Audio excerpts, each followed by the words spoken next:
भाजपा की सरकार इस बार सदन में नारी वंदन बिल तो लेके आई। आप बताइए महिलाएं कितनी सुरक्षित हैं उत्तर प्रदेश में।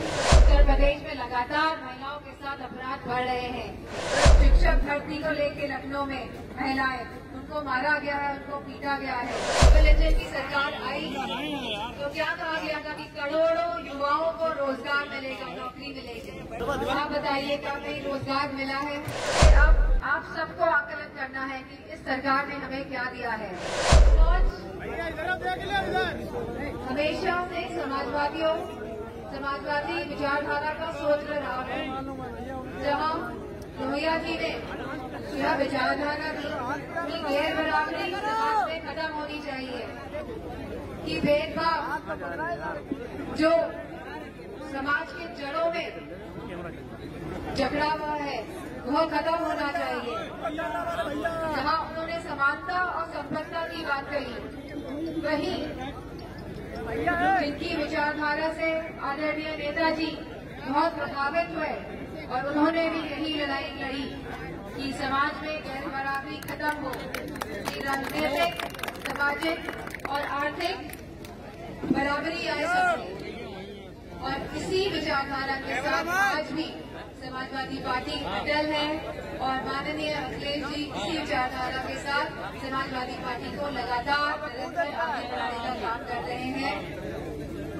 और पंक्ति में आखिरी खड़ा हुआ व्यक्ति को सम्मान मिले, उसका शोषण न हो और संविधान ने जो अधिकार दिए हैं आपको, उसका कोई हनन ना कर पाए और उसका हमेशा संरक्षण हो।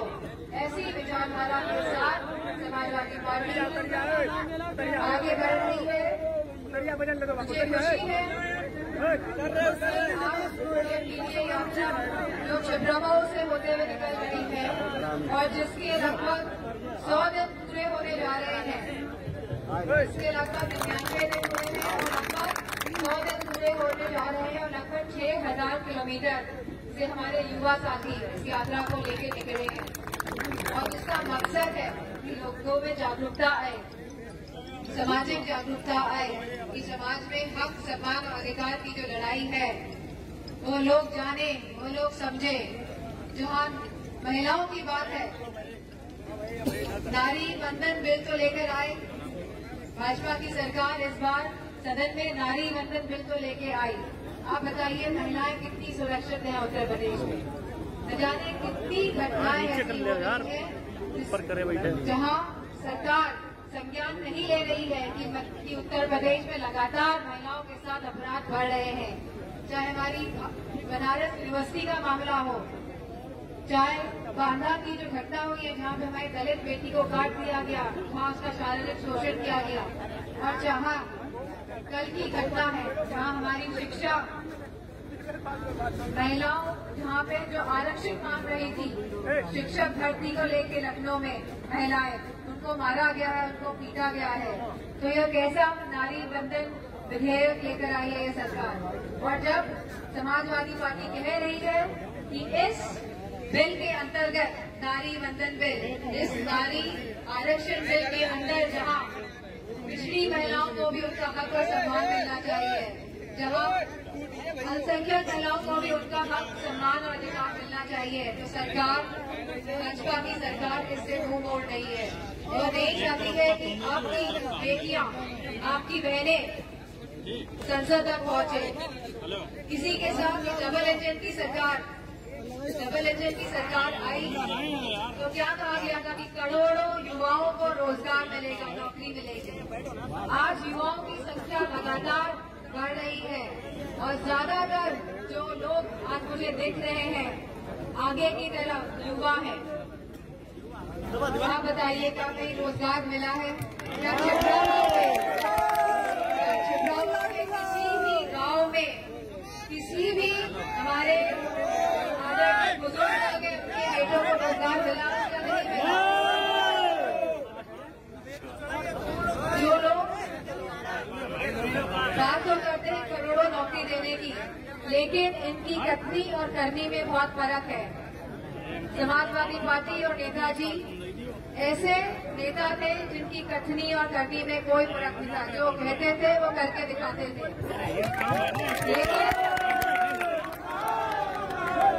लेकिन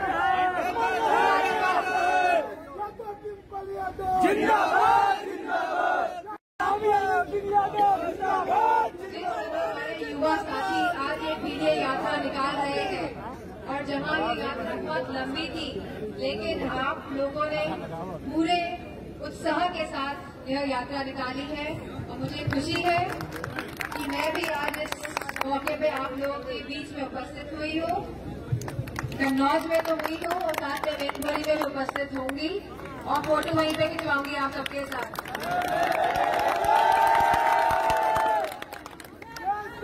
मैं आप सभी को बहुत और साथ में आप सबको साथ में आप सबको बधाई देती हूँ कि आपने पूरे जोश के साथ इस यात्रा में भाग लिया और इसका आखिरी दिन जब 100वां दिन कल है और 22 तारीख को जब नेताजी का जन्मदिन होगा और तब आप इस यात्रा को समापन करेंगे सिरफई में, तो आप सबको मैं बहुत बहुत बधाई देती हूँ। इन्हीं शब्दों के साथ आप सबका बहुत धन्यवाद। शिक्षा की बात करते हैं, शिक्षा का भी स्तर लगातार उत्तर प्रदेश में गिरता जा रहा है। भाजपा की सरकार नहीं चाहती है कि आपके बच्चे पढ़े लिखे और समझदार बने। उनकी लगातार यह कोशिश है कि शिक्षा का जो एक तरह की जो शिक्षा मुहैया कराई जाती है ये भी प्रदेश में बिगड़े। और इसी के साथ स्वास्थ्य व्यवस्था को देख लीजिए, आजकल डॉक्टर हमें मिल रहे हैं इलाज कराने के लिए प्राथमिक CHCs में BHCs में। आपका इतना बड़ा यहाँ पे मेडिकल कॉलेज खोला कन्नौज में, क्या वहाँ पे सुविधाएं मिल रही है लोगों को? क्या एम्बुलेंस सेवा जो चलती थी, जो घर घर जाके मरीजों को लेके अस्पताल पहुंचाती थी, क्या वो एम्बुलेंस सेवा से आज ठप नहीं पड़ी हुई है? तो जहाँ इस सरकार को कई साल पूरे हो गए हैं, केंद्र की लगभग 10 साल की सरकार और लगभग 7 साल की सरकार उत्तर प्रदेश में, तो ये अब आप सबको आकलन करना है कि इस सरकार ने हमें क्या दिया है। मैं धन्यवाद देना चाहूंगी कन्नौज की जनता को, जिसने हमेशा से समाजवादी विचारधारा का समर्थन किया है, चाहे वो नेताजी हो, चाहे वो आपके अखिलेश भैया हो, चाहे मैं हूँ, जो आपने मुझे मौका दिया कि मैं इस क्षेत्र में काम कर सकूं। और हमारा भी हमेशा से यही संकल्प रहा है, हमेशा से हमने यही प्रयास किया है, कोशिश की गई है कि ज्यादा से ज्यादा विकास, ज्यादा से ज्यादा सुविधाएं, ज्यादा से ज्यादा आप लोगों तक पहुंचाने का हमारा हमेशा से प्रयास रहा है। और मुझे पूरी